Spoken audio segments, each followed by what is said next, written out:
പേഴ്സണാലിറ്റിയാണ്. ഇത്തെ big 5 പേഴ്സണാലിറ്റിയുടെ scale എടുത്തോ.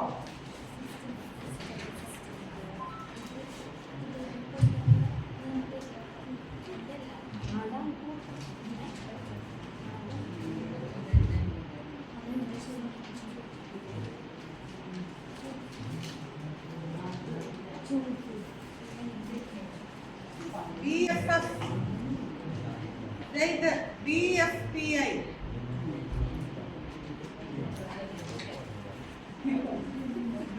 ഇതിനകത്ത് ചില്ലറ സ്റ്റേറ്റ്മെന്റ് അല്ല കേട്ടോ. 155 സ്റ്റേറ്റ്മെന്റ്സ് ഉണ്ട്. ആലോചിച്ച് പറഞ്ഞൊക്കെ ഇരുന്ന് കഴിഞ്ഞാൽ 180 സ്റ്റേറ്റ്മെന്റ്സ് ആണ്. 26, 52, 129, 155. ഇതെന്താണ് ഇങ്ങനെ? പേജ് 26 കഴിഞ്ഞാല് 52 കഴിഞ്ഞിട്ട് ബാക്ക് സൈഡിലാണ് 53, 54, 57, 77, 78, 103. അത് കഴിഞ്ഞിട്ട് 155 കഴിഞ്ഞിട്ട് 180 ഉണ്ട്. ഈ പേജിന്റെ ബാക്ക് സൈഡ് കണ്ടോ? സോ മേ ബി ഞാൻ ഐ വിൽ സജസ്റ്റ് ഇനി നിങ്ങൾ ഇത് വീട്ടിൽ പോയി എഴുതുന്നതായിരിക്കും അല്ലേ? അല്ലെങ്കിൽ അപ്പൊ ഞാൻ പറഞ്ഞുതരാം. വീട്ടിലുള്ള ഏതെങ്കിലും വീട്ടിലാളില്ലെങ്കിൽ അപ്പുറത്തെ വീട്ടിൽ ഒരാളെ പിടിച്ചിട്ട് അതൊക്കെ സൊല്യൂഷൻ ഉണ്ടോ? അതൊന്നും കുഴപ്പമില്ല ചേട്ടാ. ഒരു സഹായം ചെയ്യുക അത്രേ പറയാവോ. ഇരുന്ന് കഴിയുമ്പോഴേ ഇത് കൊടുക്കാവൂ. നേരത്തെ കൊടുക്കരുത്. ഇതൊക്കെ എഴുതണം എന്ന് പറഞ്ഞാൽ ആരാണെങ്കിലും പോകും. അപ്പൊ ഇങ്ങോട്ട് നൈസായിട്ട് റൂൾസ് ഒക്കെ കൊടുത്ത് റാപ്പോ എസ്റ്റാബ്ലിഷ് ചെയ്യുക. അതിനുശേഷം അയാളെ ഇത് ചെയ്യിപ്പിക്കുക. വളരെ ഉപകാരം. വളരെ പണക്കാരനാക്കി കൊടുത്ത് ചെയ്യിപ്പിച്ച് സന്തോഷിപ്പിച്ച് ഞാൻ ആദ്യം ഞങ്ങളൊക്കെ എഴുതിയത്. അപ്പൊ ഞാൻ പിന്നെന്താ കാല് എഴുതി വെക്കണം. വളരെ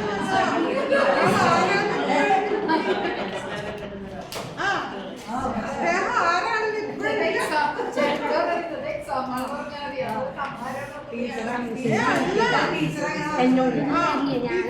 ഭർത്താവാണ് ചെയ്യുന്നത്.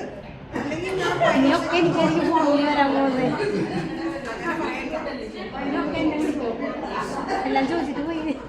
അപ്പൊ ഇത് എങ്ങനെയാ ചെയ്യേണ്ടത് ഞാൻ പറഞ്ഞുതരാം. ആ പേജിന്റെ ഏത് പേജാണ് സിസ്റ്ററോട് പറയാം. അതിന്റെ ഇത് ഞാൻ ഫോട്ടോ എടുത്ത് ഇവർക്ക് ഗ്രൂപ്പിലിട്ടാണ്. അപ്പൊ ഇനി നമ്മൾ ചെയ്യാൻ പോണ പേഴ്സണാലിറ്റി ഇൻവെന്ററി ആണ്. എനിക്കറിയാം പേഴ്സണാലിറ്റി എന്താണെന്ന് പഠിച്ചവർക്കൊക്കെ അറിയാം. പഠിക്കാത്തവർക്ക് ഒന്നും അറിഞ്ഞൂടാ. പൊട്ടൻ പട്ടണം കണ്ടോളാണ് അവർ ഇവിടെ ഇരിക്കുന്നത്. സാരമില്ല പോട്ടെ. ഇത് ചെയ്ത് കഴിയുമ്പോൾ കുറച്ച് ബുദ്ധിമുട്ട്. പേഴ്സണാലിറ്റി എന്ന് വെച്ചാൽ എന്താണെന്നറിയോ? എന്താ? നിങ്ങളുടെ ഒരു യുണീക്നെസ് അല്ലേ? നിങ്ങൾ ആരാണ്? നിങ്ങളുടെ ഓരോന്നിലൊക്കെ റെസ്പോൺസസ് എങ്ങനെയാണ്? എങ്ങനെയൊക്കെ നിങ്ങൾ ഓരോ സിറ്റുവേഷൻ ഡീൽ ചെയ്യും? അതൊക്കെ നിങ്ങളുടെ അൾട്ടിമേറ്റ് എന്താ പറയാ attitude, the way you conduct yourself is determined by your personality അല്ലേ?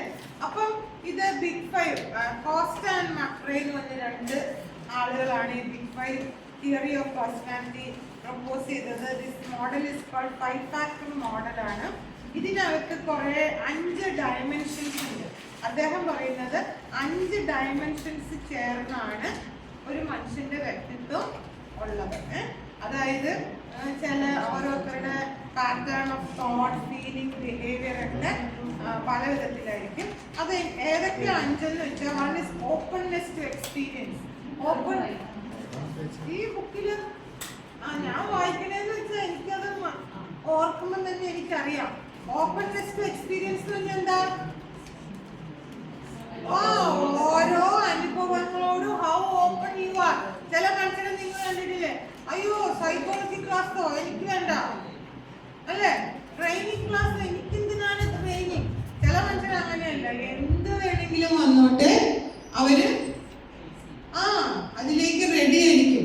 ആരെ വേണമെങ്കിലും കണ്ടോട്ടെ. ഇപ്പൊ നോക്ക്, ഒരാളുടെ അടുത്തുനിന്ന് ഒരാൾ എഴുന്നേറ്റ് പോയി, നോട്ട് ഓപ്പൺ. അല്ലേ? ആ ഓപ്പൺനെസ്. എന്നാ ശരി, ഈ കുട്ടിയുടെ കൂടെ ചെയ്ത് നോക്കാം എന്നൊരു തോന്നിയില്ലല്ലോ. ഉടനെ അപ്പുറത്ത് എന്താണ് ചിന്നട്ടോ? ആ ഓൾഡ് സ്കീം, എന്ത് scheme? You should be open to new scheme. Old സ്കീമിലുള്ളത് നല്ലതാണ്, ന്യൂ സ്കീം അല്ലേ? നമ്മൾ അന്വേഷിക്കണം. അപ്പൊ എന്താണ്, ഇപ്പൊ എന്നെ നോക്ക്, ഏതാളെ കിട്ടിയാലും ഇനി മൃഗത്തിന് കിട്ടിയാലും വേണ്ടില്ല, ഒരു പ്രോബ്ലം ഇല്ല, ഹൈലി ഓപ്പൺ. അപ്പം ഓപ്പൺനെസ് എന്ന് പറഞ്ഞാൽ അതാണ്. അതായത് individual is open minded, imaginative, intellectually curious അല്ലെ? ചില മനുഷ്യരെ കണ്ടോ, എന്ത് ചില റൈഡുകളൊക്കെ നിങ്ങൾ നോക്കിക്കോ, ഭയങ്കര കോംപ്ലക്സ് ഒക്കെ ആയിരിക്കും. എന്നാലും ചില മനുഷ്യർ പറയും എനിക്ക് അവിടെ പോയി അത് എക്സ്പീരിയൻസ് ചെയ്യണം. 90 വയസ്സുള്ള ഒരു അമ്മൂമ്മ ബിഞ്ചി ജമ്പിങ് ചെയ്തത് കണ്ടില്ലേ അല്ലേ? നമ്മളാണെങ്കിൽ പറയും അയ്യോ എനിക്ക് വേണ്ട, ബിഞ്ചി ജമ്പിങ്ങിന്റെ എക്സ്പീരിയൻസ് എനിക്ക് വേണ്ട. ബസ് കുഴി ചാടുമ്പോൾ തന്നെ നമ്മള് ഹൃദയം വയറ്റിന്ന് പൊങ്ങി കഴുത്തിൽ വരും അല്ലേ? സാധനം വരും ഇല്ലേ? നിങ്ങൾക്കൊന്നും വരാറില്ല? ഞാൻ കോളേജിൽ പഠിക്കുമ്പോ ഒരു വലിയ ഒരു പാലം ഇറങ്ങിയിട്ട് ഒരു കുഴിയുണ്ട്. ആ കുഴിയിൽ നിന്ന് കയറി റോഡിലേക്ക് ഈ പ്രൈവറ്റ് ബസ്സിലാണ് പോകുന്നത്. ആ ബസ്സിൽ പോകുമ്പോഴാണ് ഒരു ഏതാണ്ടൊരു ബസ്സുണ്ട്, സിറാജ് എന്ന് പറഞ്ഞിട്ടൊരു ബസ്സുണ്ട്. ആ ബസ്സിൽ പോകുമ്പോൾ എനിക്ക് എന്ത് ഇഷ്ടമാണെന്നറിയോ, അയാൾ പറന്നു വന്ന കുഴിയിൽ അതെനിക്ക് തോന്നുന്നു അപ്പുറത്തെ റോഡിൽ കയറി അങ്ങനെ പോകും. അപ്പൊ ഞാൻ കാത്തിരിക്കുന്നു, ഈ സ്ഥലം വന്നില്ലല്ലോ ചേട്ടാ സ്പീഡിൽ പോകും. നമ്മള് ബസ് നമ്മൾ വിചാരിക്കും നമ്മള് ഡ്രൈവറെ ഒന്നും സ്പീഡിൽ ഓടിക്കാൻ പ്രലോഭിപ്പിക്കില്ലാന്ന്.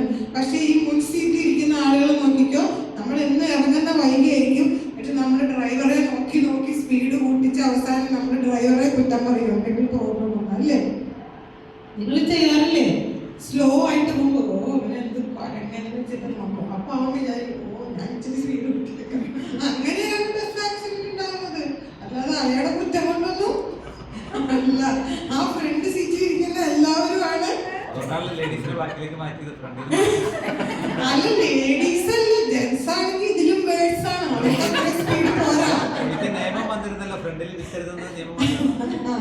നിയമം അപ്പൊ പുരുഷന്മാരെ ഇട്ടാലോ ഓ ഇവനെ അടിക്കണം, അങ്ങനെയായിരിക്കും അവരെ ചിന്തിക്കുന്നത്. അപ്പൊ അടി കൊണ്ടാലോ എന്ന് ഓർത്ത് അവൻ മരണ സ്പീഡിൽ പോകും. ഇതൊന്നും ഇല്ലാണ്ട് സ്പീഡിൽ പോണവരുണ്ട്. ഞാൻ കൊടുങ്ങല്ലൂർ ബസ്സിൽ കയറി, എന്റെ വീടിന്റെ മുന്നിൽ നിന്ന് കൊടുങ്ങല്ലൂർക്ക് ബസ്സിൽ കയറി പോയി തിരിച്ച് ഓട്ടോറിക്ഷ പിടിച്ചു പോകും. കാരണം എന്റെ നടുവിന് എന്തോ സംഭവിച്ചു. ആഹയ്ക്ക് പകരം വേറെ എന്തോ ആണ് സംഭവിച്ചത്. നടു ഉണക്കി. പിന്നെ ഞാൻ എങ്ങനെയോ ഇങ്ങനെ വന്ന് ഒരു ഓട്ടോറിക്ഷക്കാരന്റെ ഓട്ടോറിക്ഷ കയറി അവൻ എന്നെ വീട്ടിൽ കൊണ്ടിറക്കി പിടിച്ച് പറക്കാത്ത നല്ല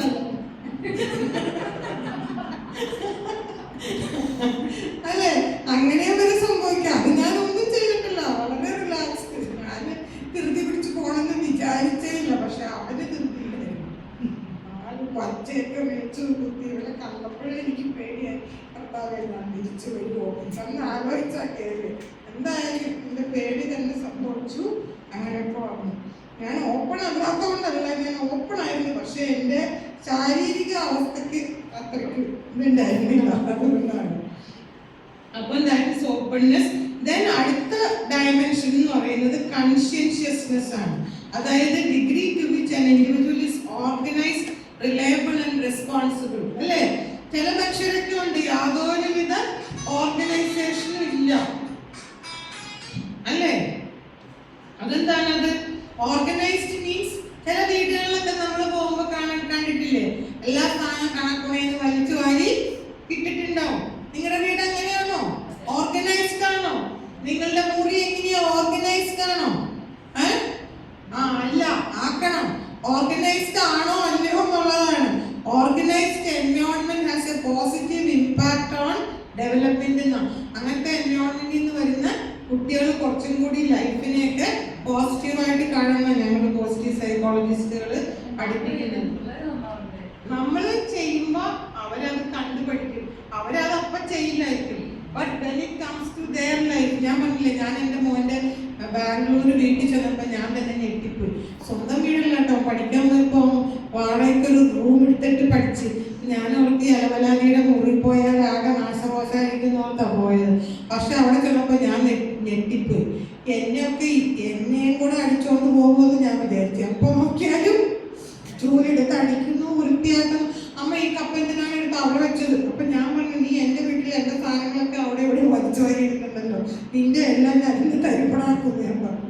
പക്ഷെ എനിക്ക് തന്നെ ഭയങ്കര സർപ്രൈസ് ആയിരുന്നു. അവൻ ഒറ്റയ്ക്ക് ഇരിക്കുമ്പോൾ, കൂടെ ഇരിക്കുമ്പോഴൊക്കെ എല്ലാം വലിച്ചു വാരിയൊക്കെ ഇടുന്നുണ്ട്. നമ്മൾ വിചാരിക്കും ഇവരിങ്ങനെയാണ്. No, never. അവര് സ്വന്തമായിട്ട് ചെയ്യാൻ തുടങ്ങുമ്പോൾ എല്ലാം ഓർഗനൈസ് ചെയ്ത് എല്ലാം. ഇപ്പൊ ഞാൻ വിചാരിക്കും എല്ലാത്തിനും കൊട്ടയൊക്കെ വാങ്ങി വെച്ചിട്ടുണ്ട്. ഓരോ സാധനങ്ങളും ഓർഗനൈസ് ചെയ്ത് റോൾ ചെയ്ത്, അണ്ടർ ഗാർമെന്റ്സ് ഒക്കെ റോൾ ചെയ്ത് ഓരോ ടപ്പക്കകത്തിട്ട് വെച്ചിട്ടുണ്ട്. ദാറ്റ് മീൻസ് ആ ഓർഗനൈസ്. ഞാനുണ്ടല്ലോ ആള് വന്ന് 5 മിനിറ്റ് ഇരുന്ന് തുണിയൊക്കെ അലക്കണമെന്ന് ഞാൻ വിചാരിച്ച അയാള് തന്നില്ലെങ്കിൽ ഞാൻ എങ്ങനെയാ ഊരിയെങ്കിലും മേടിച്ച് അലക്കിയേക്കും. എനിക്ക് മൂത്ത OCD.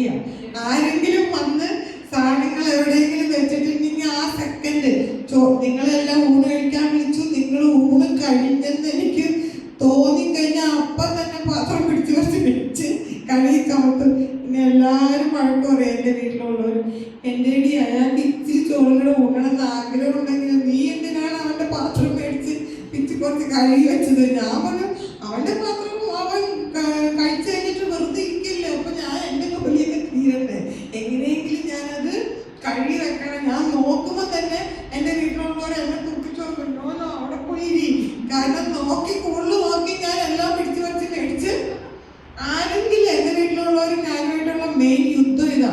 അവിടെ പോയിട്ട് വന്ന് ഒരു ഷർട്ട് ഊരി ഇവിടെ ഇട്ട് അപ്പുറം ബാത്റൂമിൽ പോയി തിരിച്ചു വരുമ്പോൾ ഇട്ട ഷർട്ട് കാണൂല. അപ്പോഴേ ഞാൻ വളക്കാൻ കൊട്ടയിലിട്ടിട്ടുണ്ടാവും. ഞാനിപ്പോൾ ഇട്ടോളൂ. അങ്ങനെയൊന്നും പറയാൻ പാടില്ല. അങ്ങനെയാണെങ്കിൽ നിങ്ങൾ കറക്റ്റായിട്ട് ഹാങ്ങറിൽ തൂക്കണമായിരുന്നു. മൂത്ത രോഗമാണ് എനിക്ക്. അപ്പം കൺഷ്യൻഷ്യസ് എന്ന് പറയുന്നത് ഒരു കണക്കിന് വേണം അല്ലേ? എനിക്ക് കണക്ക് വിട്ടാ. ഇപ്പം ഞാൻ തമാശ പറയല്ലോ, എനിക്ക് നടുവൊന്നും അനങ്ങാൻ വേണമെങ്കിൽ ഞാൻ ബാത്റൂം കഴുകാൻ വേണ്ടി കയറി സോപ്പിട്ട് കഴുകിക്കൊണ്ടിരിക്കുമ്പോഴാണ് ഞാൻ അവിടെ ഉരുണ്ടടിച്ച് വീഴും. ഉടനെ ഞാൻ കിടന്നുകൊണ്ട് ബാത്റൂമൊക്കെ കഴിയും.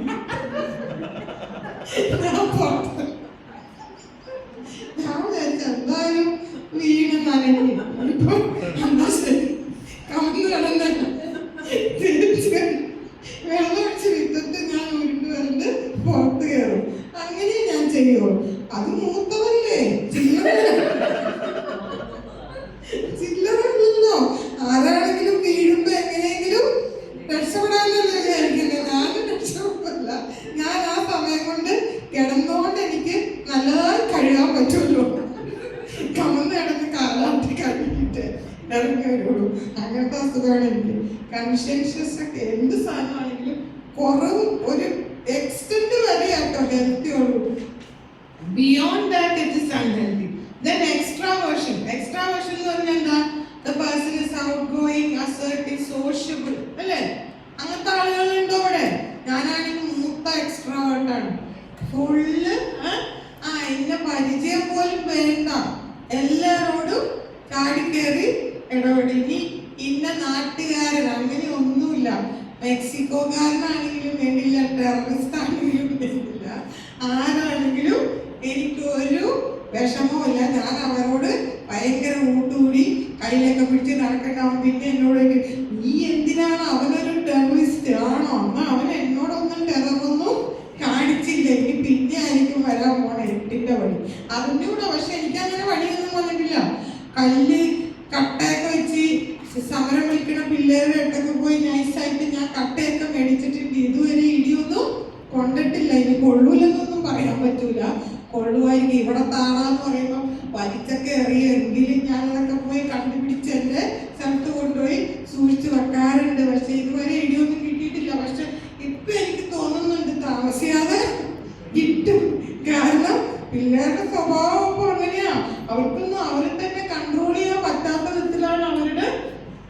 പണ്ടൊക്കെ അവരത്രയ്ക്കൊന്നും പറയില്ല, മിസ് മാറി നിൽക്ക്, മിസ് എന്തിനാണ് ഇതിന്റെ നടുക്കോ നിൽക്കണമെന്നൊക്കെ പറഞ്ഞ് നമ്മളെ വലിച്ചടിച്ച് കൊണ്ടുപോയിട്ടായിരുന്നു അവരിടി.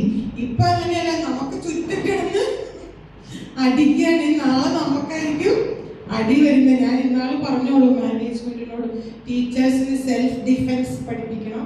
കാരണം പിള്ളേരെ അടിക്കാൻ വരുമ്പോൾ ഇങ്ങോട്ട് വാടാൻ നിൽക്കണോ എന്നൊക്കെ പറഞ്ഞ് മർമ്മത്ത് കുത്തി മറ്റേ സിനിമക്കകത്തില്ലേ, ഏതാണ്ടൊരു സിനിമയില്ലേ, ഒരു വയറിലിങ്ങനെ കുത്തിയിട്ട് അയാളിങ്ങനെ നിൽക്കില്ലേ, അച്ചാറിന് ഒളിമ്പനാഥ ഒന്തോണിയിലെ അമ്മച്ചി, അതുപോലെയൊക്കെ ഇനി ഞങ്ങളുടെ അമ്മച്ചിമാരൊക്കെ പഠിപ്പിക്കണം എന്ന് ഞാൻ കുറച്ച് ദിവസം മുന്നേ മാനേജറോട് പറഞ്ഞോളൂ. മാനേജർ വിചാരിച്ചാണെങ്കിൽ ഇവർക്ക് അതും പഠിക്കാൻ തന്നെ കുറവേ ഉള്ളൂ, അല്ലെങ്കിൽ തന്നെ എല്ലാം പൂർത്തിയായി നിൽക്കുക. ആരെ വെട്ടണ്ടെന്ന് പറഞ്ഞ് രാവിലെ ഇറങ്ങി നടക്കാമെന്ന് മാനേജർ വിചാരിച്ചിട്ടുണ്ടാവും. എന്തായാലും എനിക്ക് പറയാനുള്ളത് ആരോടാണെന്ന് പറയും. ശരിക്കും ഞാൻ തമാശ പറയില്ല, എനിക്കത് തോന്നുന്നുണ്ട്. ഞങ്ങളുടെ പ്രിൻസിപ്പലിനെ കഴിഞ്ഞ ആഴ്ച കരിയോല ഒഴിച്ചിട്ടുണ്ടായിരുന്നു. കോളേജിലുള്ള പിള്ളേരല്ല, പുറത്തുനിന്നുള്ള പിള്ളേർ. മിസ് പറയായിരുന്നു എൻ്റെ സ്വന്തം പിള്ളേരെ ഒഴിച്ചെങ്കിൽ എനിക്ക് ഇത്രയും വിഷമം വരില്ലായിരുന്നു. അവരാളെ ഇറക്കി എൻ്റെ അടുത്ത് കരിയോല ഒഴിപ്പിച്ചു. കരിയോല മിസ്സിന്റെ മേത്ത് മിസ്സിന്റെ മേത്ത് ബ്ലൗസുമലൊക്കെ ഇങ്ങനെ പാട് വന്ന്, പക്ഷെ പോലീസിന്റെ മേത്ത് വീണു. പോലീസ് അതിനെ പ്രൊട്ടക്ട് ചെയ്ത് ഇങ്ങനെ തിരിഞ്ഞപ്പോൾ അവരുടെ മേത്ത് ഫുള്ള് അവരും താഴെ വീണ് അവിടെ നാശമായി. പിന്നെ മിസ്സിന്റെ ചുറ്റും വേറെ ടീച്ചേഴ്സ് ഉണ്ടായിരുന്നു. നമ്മൾ സ്വപ്നത്തിൽ വിചാരിക്കുന്നില്ലല്ലോ പിള്ളേര് നമ്മുടെ മേത്ത് കരിയോല ഒഴിക്കുന്നു. നമ്മൾ വിചാരിക്കുമോ? ഇല്ലല്ലോ. ഞാൻ വിചാരിക്കേ രാത്രി 9 മണിക്കും 9:30 മണിക്കൊക്കെ ഞാൻ ഒറ്റയ്ക്ക് കോളേജിൽ നിന്നൊക്കെ ഇറങ്ങി വന്നിട്ടുണ്ട്. ഒന്നും ഇതുവരെ സംഭവിച്ചില്ല. ഇനിയിപ്പോ ഞാൻ കറക്കമൊക്കെ നിർത്തണം എന്ന് എനിക്ക് തോന്നി. കാരണം ചിലപ്പോ ഇവരെന്ത് വേണമെങ്കിലും കാണിക്കാം. നമ്മളോട് ദേഷ്യമൊക്കെ വന്നു കഴിഞ്ഞാൽ നമുക്ക് അറിഞ്ഞുകൂടാ. അവര് കരിയോല ഒഴിക്കോ കത്തിയെടുത്ത് കുത്തുവോ എന്നാ കാണിക്കണേന്ന് ആർക്കറിയാം? ഒന്നും അറിയാൻ പറ്റൂല. അപ്പൊ എന്നോട് പ്രിൻസിപ്പളും പറഞ്ഞു, മിസ്സേ മര്യാദ നേരത്തിന് വീട്ടിൽ പോയില്ലൊക്കെ ചുറ്റിത്തിരിഞ്ഞ് നടക്കണ്ട, സന്ധ്യ ആകുമ്പോഴൊന്നും നിൽക്കണ്ട, പൊയ്ക്കോളാനൊക്കെ പ്രിൻസിപ്പൾ പോലെ എന്നോട് പറഞ്ഞു. കാരണം അന്നത്തെ ഒരു പിള്ളേരെ പറഞ്ഞിട്ടും കാര്യമില്ല, അവർക്കൊന്നും അവരെ തന്നെ കൺട്രോൾ ചെയ്യാൻ പറ്റുന്നില്ല. കാരണം ഒരു ഇമ്മീഡിയറ്റ് ഗ്രാറ്റിഫിക്കേഷൻ ഓഫ് നീഡ്സ് ആണ് ഇപ്പൊ എല്ലാ പിള്ളേര് പറയണേലും ഒന്നും എല്ലാ പിള്ളേർക്ക് നമ്മൾ ചെയ്തു കൊടുക്കുന്നു. അവരുടെ ഓരോ ആവശ്യങ്ങൾ നമ്മളൊക്കെ ചെറുതായിരിക്കുമ്പോൾ എന്താവശ്യം പറഞ്ഞാൽ ഇപ്പൊ ഒന്നും പറ്റില്ല, 2 കൊല്ലം കഴിയട്ടെ എന്ന് പറയും. അങ്ങനെ നമ്മളിങ്ങനെ പ്രൊലോങ് ചെയ്യും, പോസ്റ്റ്പോൺ ചെയ്ത് നമ്മള് കിട്ടുമെന്ന് വിചാരിച്ചാൽ അപ്പൊ ഒന്നും കിട്ടുമൊന്നുമില്ല. എന്നാലും കിട്ടുമെന്ന് വിചാരിച്ച് നമ്മളെ കൺട്രോൾ ചെയ്യുന്നു. ഇപ്പൊ അങ്ങനെയല്ല, എല്ലാം ഉടനടി കിട്ടും. അപ്പൊ എവിടുന്ന് കിട്ടുന്നില്ല അപ്പൊ തന്നെ തിരിച്ചവര് പ്രതികരിക്കും. അപ്പൊ അങ്ങനത്തെ ഉള്ള സിറ്റുവേഷൻ ഒക്കെയാണ്. അപ്പൊ എക്സ്ട്രാവേർഷൻ അത്. പിന്നെ അടുത്തത് എന്താണ്? Agreeableness. Degree to which an individual is empathetic, compassionate and cooperative with others. മനുഷ്യന്മാരോട് നമുക്ക് എത്രത്തോളം സഹായിക്കാൻ പറ്റും, എത്രത്തോളം കമ്പാഷൻ എന്ന് വെച്ചാൽ എന്താ? സഹാനുഭൂതി അല്ലേ? then empathy എന്ന് വെച്ചാലോ മനസ്സിലാക്കാനുള്ള കഴിവിനാണ് എംപതി എന്ന് പറയുന്നത്. അതിനാണ് എഗ്രിയബിൾനെസ് എന്ന് പറയുന്നത്. ആൻഡ് ഫൈനലി ന്യൂറോട്ടിസിസം എന്നൊരു ഡയമെൻഷൻ ഉണ്ട്, which reflects the degree to which an individual experience negative emotion like anxiety, depression, stress, അങ്ങനെയുള്ള സാധനങ്ങളൊക്കെ ഭയങ്കര സെൻസിറ്റീവ്, മൂടി, പെട്ടെന്ന് വറീഡാവുന്നു, അങ്ങനത്തെ സ്വഭാവത്തിനാണ് നമ്മൾ ന്യൂറോട്ടിസിസം എന്ന് പറയുന്നത്. അവർ ഹൈലി വോളറ്റൈൽ ഇമോഷനാണ്, എപ്പോൾ വേണമെങ്കിലും പൊട്ടിത്തെറിക്കും അല്ലേ? പൊട്ടിത്തെറിക്കും. സെൽഫ് ഡൗട്ട്, സെൽഫ് ക്രിറ്റിസിസം അങ്ങനെയൊക്കെ കൂടിയ ആളുകളാണ് ന്യൂറോട്ടിസിസം ഉള്ള ആളുകൾ. അപ്പം ഈ 5 ഡയമെൻഷൻസ് ആണ് ഈ ബിഗ് 5 പേഴ്സണാലിറ്റിയിലുള്ളത്. അപ്പൊ നിങ്ങൾ ഈ ഐറ്റംസ് വെക്കുമ്പോൾ നമ്മൾ ആദ്യം പറഞ്ഞ പോലെ തന്നെ, ഇത് സിസ്റ്ററെ ഞാൻ പേജ് കാണിച്ചു തരാവേ, അതിന്റെ ഫോട്ടോ ഇടണം. അപ്പം ഇതിനകത്ത് ആൻസൈറ്റി, ന്യൂറോട്ടിസിസത്തിന്റെ ഐറ്റംസ് 36 ഐറ്റം ഉണ്ട്.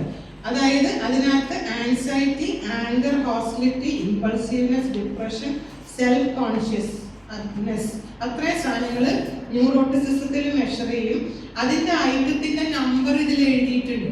ഇപ്പൊ നമ്മൾ നമ്പർ വെച്ച് സ്കോർ ചെയ്തില്ലേ, അതുപോലെ ഇപ്പൊ നിങ്ങൾ ആൻസൈറ്റി എഴുതിയിട്ട്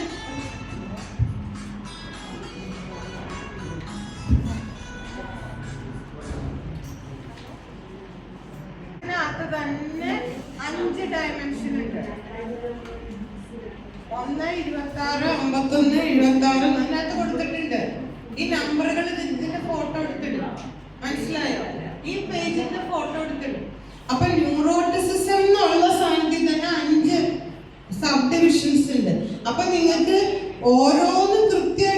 മനസ്സിലാക്കണം. ആൻസൈറ്റി ഉള്ള ആളാണോ? ആൻസൈറ്റി ഉള്ള ആളാണെങ്കിൽ 9 ഐറ്റം ഉണ്ട്. 1, 26, 51, 76, 101, 126, 151, 171, 178. ഈ ഐറ്റത്തിനെല്ലാം സ്കോർ അനുസരിച്ചിട്ടാണ് അയാൾ whether the person is highly anxious or not. പിന്നെ ആങ്കർ ഉണ്ടോ, ഇമ്പൾസീവ്നെസ് ഉണ്ടോ, ഡിപ്രഷൻ ഉണ്ടോ, സെൽഫ് കോൺഷ്യസ്നെസ് ഉണ്ടോ, ഇതൊക്കെ മനസ്സിലാക്കാൻ വേണ്ടിയിട്ട് നിങ്ങൾക്ക് അതിന് ഓരോന്നിനും ഇത്ര നമ്പർ ഓഫ് ഐറ്റം ഉണ്ട്. അപ്പൊ ന്യൂറോട്ടിസിസം എന്നുള്ള ഒറ്റ ഡയമെൻഷന് ടോട്ടൽ 36 ഐറ്റംസ് ഉണ്ട്. അപ്പൊ നിങ്ങൾക്ക് എത്ര സ്കോർ കിട്ടും? 5 ആൻസൈറ്റിയുടെ, ആങ്കറിന്റെ, ഇമ്പൾസീവ്നെസ്, ഡിപ്രഷൻ, സെൽഫ് കോൺഷ്യസ്നെസ്, ഇത്രയത്തിന്റെ സെപ്പറേറ്റ് സ്കോർ കിട്ടും. ഇതെല്ലാം കൂടെ ആഡ് ചെയ്യുമ്പോൾ ന്യൂറോട്ടിസിസത്തിന്റെ സ്കോർ കിട്ടും. മനസ്സിലായോ? അതുപോലെ തന്നെയാണ് എക്സ്ട്രാവേർഷൻ, ആക്ടിവിറ്റി ലെവൽ ഉണ്ട്, അസർട്ടീവ്നെസ് ഉണ്ട്. ഇപ്പൊ ഇവൻ ദോ ഐ ആം എക്സ്ട്രാവേർട്ടഡ്, ഞാൻ എക്സ്ട്രാവേർട്ടഡ് ആണെങ്കിലും ചിലപ്പം എനിക്ക് അസർട്ടീവ്നെസ് കുറവായിരിക്കും. മനസ്സിലായോ? എക്സൈറ്റ്മെന്റ് സീക്കിംഗ്, പോസിറ്റീവ് ഇമോഷൻ, ഗ്രിഗേറിയസ്നെസ് ഒക്കെ എനിക്ക് ഉണ്ടാവും. ബട്ട് അസർട്ടീവ്നെസ് കുറവായിരിക്കും, അല്ലെങ്കിൽ ആക്ടിവിറ്റി ലെവൽ കുറവായിരിക്കും. അങ്ങനെ ഓരോ മനുഷ്യർക്കും even though we say the person is extraverted, maybe there will be deviations in the different dimensions. മനസ്സിലായോ? അപ്പൊ അതനുസരിച്ച് ഓപ്പൺനെസ് ടു എക്സ്പീരിയൻസ് ഉണ്ട്.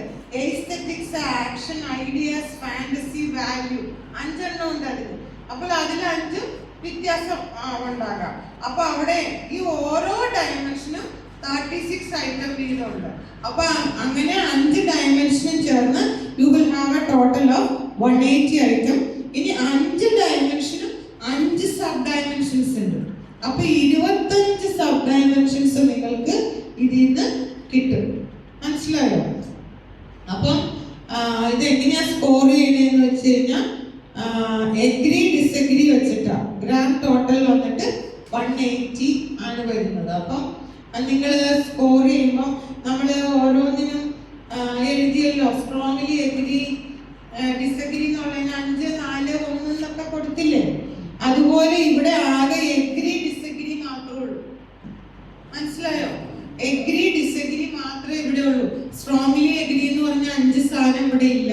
ഇൻസ്റ്റന്റ് ജസ്റ്റ് എഗ്രി ഡിസഗ്രി ആണ്. അപ്പൊ എഗ്രി എന്നുള്ളത് ഒന്നാമത്തെ ഐറ്റം നോക്കിക്കഴിഞ്ഞാല് ജനറലി ഐ കീപ് വറീഡ്, ഒന്നാമത്തെ ഐറ്റം അതാണ്. അതിൽ എഗ്രി എന്ന് പറഞ്ഞു കഴിഞ്ഞാല്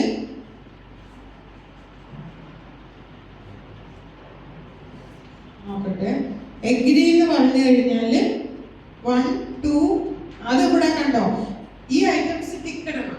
ഏതിനാണ് എഗ്രിക്ക് 1 സ്കോർ, ഏതിനാണ് ഡിസഗ്രിക്ക് 1 സ്കോർ എന്നുള്ളതാണ്. അപ്പൊ ഈ ഐറ്റംസ് നിങ്ങൾ റൗണ്ട് ടിക്ക് ഇടുക. അതായത് നമ്മൾ ആദ്യം ചെയ്തല്ലോ 5 എന്നുള്ളത്. അപ്പൊ 1, 2 അങ്ങനെ കുറെ ഐറ്റംസ് 139 ഐറ്റത്തിന് എഗ്രി എന്നുള്ളതിന് 1 സ്കോർ കൊടുത്തു കഴിഞ്ഞാൽ 139 സ്കോർ കിട്ടും. ഡിസഗ്രി ആണെങ്കിൽ 41, ടോട്ടൽ 180 ആണ് സ്കോർ വരുന്നത്. പിന്നെ നമ്മൾ പറഞ്ഞു ന്യൂറോട്ടിസിസത്തിന് എത്ര ഐറ്റം ആണ് എന്നൊക്കെ നമ്മൾ കണ്ടു. ഇവിടെ ഫ്രണ്ടിലത്തെ പേജിൽ തന്നിട്ടുണ്ട്. അത് വെച്ചിട്ട് ന്യൂറോട്ടിസിസത്തിന് റേഞ്ച് ഓഫ് സ്കോർ വന്നിട്ടുണ്ട്. 46 ഓർ ബിലോ ആണെങ്കിൽ ലോ, 47 to 55 ആണെങ്കിൽ മോഡറേറ്റ്, 56 ഓർ അബവ് ആണെങ്കിൽ ഹൈ. ഇതിന്റെ എല്ലാം ഫോട്ടോ ഇടണേ സിസ്റ്റർ.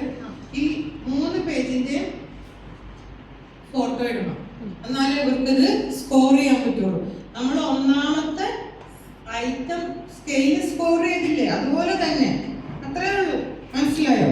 എന്നിട്ട് ന്യൂറോട്ടിസിസം ഹൈ ആണോ, extraversion high, low, moderate, openness high, low, moderate, agreeableness അതുപോലെ തന്നെ high, low, moderate, conscientiousness high, low, moderate. ഇങ്ങനെ 3 തരത്തിലുള്ള സ്കോറുകൾ നിങ്ങൾക്ക് കിട്ടും. അപ്പൊ ഇൻസ്റ്റന്റ് നമുക്ക് ആദ്യത്തെ ലൈഫ് സാറ്റിസ്ഫാക്ഷനിൽ ഒറ്റ സ്കോറാണ് കിട്ടിയത് അല്ലേ, ടോട്ടൽ സ്കോർ. ഇവിടെ നിങ്ങൾക്ക് ടോട്ടൽ സ്കോർ ആയിട്ട് ഒന്നല്ല കിട്ടുന്നത്, ഇൻസ്റ്റന്റ് ബിഗ് 5 ആണ്. അപ്പൊ നിങ്ങൾക്ക് 5 സ്കോർസ് കിട്ടും. മനസ്സിലായോ? ഇനി നിങ്ങൾ ഓരോന്നും നോക്കുവാണെങ്കിൽ 5 into 5 25 കിട്ടും. ഇപ്പൊ നിങ്ങൾ നോക്കുവാണെങ്കിൽ ഇതിന്റെ ഡിസ്കഷൻ്റെ അകത്ത് റിസൾട്ട് എഴുതിയേക്കുന്നത് 5 എണ്ണത്തിൽ എഴുതിയിട്ടുള്ളൂ. നിങ്ങൾ ഓരോ സബ് ഡയമെൻഷൻസും നോക്കണ്ട. ഒന്നാമത്തെ തന്നേക്കണേൽ നിങ്ങൾ 36 ഐറ്റം ഫോർ ന്യൂറോട്ടിസിസം മാത്രം നോക്കിയാൽ മതി. അതായത് ഈ ഫസ്റ്റ് കോളത്തിൽ എഴുതിയ എല്ലാ ഐറ്റത്തിനും എഗ്രി ആണെങ്കിൽ 1, ഡിസഗ്രി ആണെങ്കിൽ 0. എന്നിട്ട് അതിന്റെ ടോട്ടൽ സ്കോർ എടുത്തിട്ട് നിങ്ങൾക്ക് ഇവിടെ 36ൽ എത്ര സ്കോർ കിട്ടണമെന്ന് നോക്കുക. മനസ്സിലായോ? ഉണ്ട്, ഈ പേജിലുണ്ട് ഏതൊക്കെ ഐറ്റംസ് ആണ്. അപ്പൊ ഒന്നില്ലെങ്കിൽ നിങ്ങൾ ഒരു കളർ വെച്ച് മാർക്ക് ചെയ്യുക, അല്ലെങ്കിൽ നിങ്ങൾ ടിക്ക്, ഇൻഡു, റൗണ്ട് അങ്ങനെ പല സാധനങ്ങൾ വെച്ച് 5 ഡയമെൻഷൻ മാർക്ക് ചെയ്യുക. 5 ഡയമെൻഷന് കിട്ടുന്ന ടോട്ടൽ സ്കോർ നിങ്ങൾ ആ റിസൾട്ട് കോളത്തിൽ എഴുതുക. എന്നിട്ട് നിങ്ങൾക്ക് എന്താ വേണ്ടത്, അത് കഴിഞ്ഞിട്ട് ഡിസ്കഷൻ ഇവിടെ എഴുതിയിട്ടുണ്ട്. ഏതിലാണോ ഹൈ, ഓപ്പൺനെസ്സിലാണെങ്കിൽ ഹൈ ആണ് സ്കോർ എങ്കിൽ ക്യൂരിയസ്, ക്രിയേറ്റീവ്, ഓപ്പൺ, അത് ഇൻട്രൊഡക്ഷന്റെ ഭാഗത്ത് പോലും നിങ്ങൾക്ക് വായിച്ചു നോക്കുന്നുണ്ട്. എങ്ങനെയാണ് കൺഷ്യസ്നെസ് ആണ് ഹൈ എങ്കിൽ, എക്സ്ട്രാവേർഷൻ ആണ് ഹൈ എങ്കിൽ, എഗ്രിയബിൾനെസ് ആണ് ഹൈ എങ്കിൽ, ന്യൂറോട്ടിസിസം ആണ് ഹൈ. പേജ് നമ്പർ 12, 13 ഓരോന്ന് എങ്ങനെയാണ് കൊടുത്തിട്ടുണ്ട്. മനസ്സിലായോ? അതനുസരിച്ച് നിങ്ങൾക്ക് ഡിസ്കഷൻ എഴുതാം. പിന്നെ അതുപോലെ തന്നെ ഇതിനകത്ത് എഴുതിയിട്ടുണ്ട് പല പല ഫാക്ടേഴ്സ് ഉണ്ട്. It varies with time, with person, with age, അങ്ങനെ ഒരുപാട് സാധനങ്ങൾ വെച്ച് വേരി ചെയ്യും. പിന്നെ കൺക്ലൂഷൻ എഴുതുക, അതായത് ഏതാണ് നിങ്ങളുടെ പാർട്ടിസിപ്പന്റ്. ഹൈലി എക്സ്ട്രാവേർഷൻ ആണെങ്കിൽ യുവർ പാർട്ടിസിപ്പന്റ് ഇസ് എക്സ്ട്രാവേർട്ടഡ്, അല്ലെങ്കിൽ high in openness to experience dimension, high conscientiousness dimension, ഏതിലാണോ ഹൈ അത് എഴുതുക. മനസ്സിലായോ? റെഫറൻസ് കൊടുത്തിട്ടുണ്ട്, അത് നിങ്ങൾ ആ നിങ്ങളുടെ മെയിൻ ഷീറ്റിൽ എഴുതുക. ചെയ്യുമ്പോൾ എന്തെങ്കിലും ഡൗട്ട് ഉണ്ടെങ്കിൽ നിങ്ങൾ പറഞ്ഞാൽ മതി, ഡൗട്ട് ക്ലിയർ ചെയ്ത് വരാം. എല്ലാം ഒരേ പാറ്റേൺ ആണ്, എല്ലാ എക്സ്പെരിമെന്റ്സും ഒരേ പാറ്റേൺ ആണ്. റേഞ്ച് നിങ്ങൾക്ക് ഫോട്ടോ എടുത്തിട്ട് നിങ്ങളുടെ ഗ്രൂപ്പിൽ ഫോട്ടോ എടുത്തിടും. ഈ മാനുവലിന്റെ ഫോട്ടോ എടുത്ത് ഗ്രൂപ്പിലിടും. ഈ സ്കോറിങ്ങും ടേബിൾ 4, ടേബിൾ 5, ടേബിൾ 12 ഇത്രയാണ് ഇടേണ്ടത്. 3 ടേബിൾ, ബിഗ് 5 കേട്ടോ. അപ്പൊ ബിഗ് 5 നോക്കുമ്പോൾ നിങ്ങൾക്ക് ഈ ടേബിൾ നോക്കുമ്പോൾ നിങ്ങൾക്ക് കറക്റ്റ് ആയിട്ട് മനസ്സിലാക്കാൻ പറ്റിയ സ്കോറിംഗ് എന്നുള്ളത്.